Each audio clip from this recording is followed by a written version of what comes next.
today I want to talk a little bit about an indigenous concept known as spiritual harvesting, or taking the soul of a tree in healing ceremonies.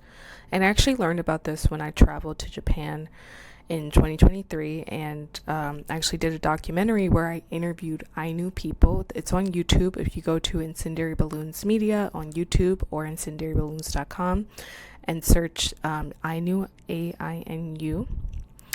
The Ainu people are an indigenous group.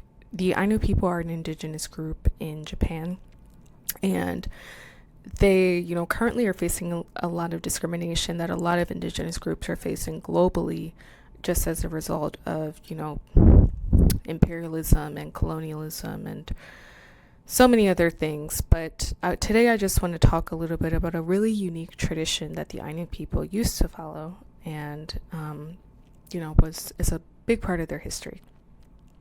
So there's a lot of really extraordinary practice in the sort of Ainu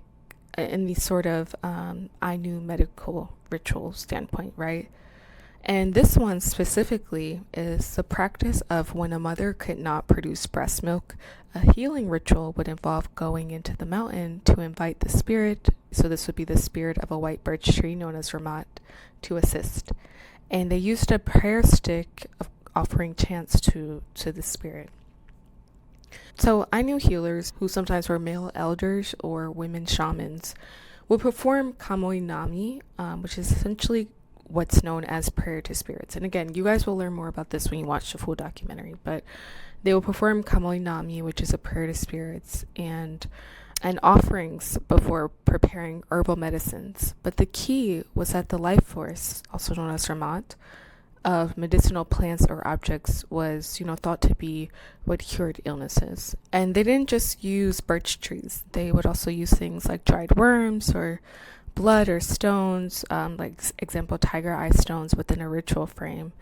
So these are practices where healing is not just, a mechanical plant equals cure, but more of a ritual. So tree spirit, animal spirit, kiboi equals cure. And I just thought that was very interesting how different indigenous people over the globe, specifically indigenous cultures, I'll just talk about the Ainu specifically, were not ruled by patriarchy. They were ruled by matriarchy and more of like an even playing ground.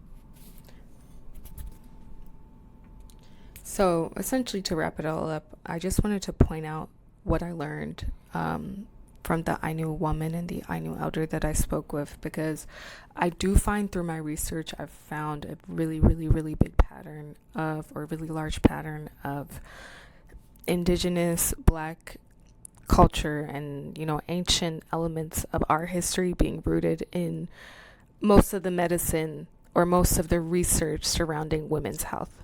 If you look at Western and white medicine and history, it's always centered around white men, which is why there's not a lot of research found on things like autism, diagnosing autism for women, or PMDD and different things that women's face. But if you go to Black communities, indigenous communities, there's wealth and libraries of information and tools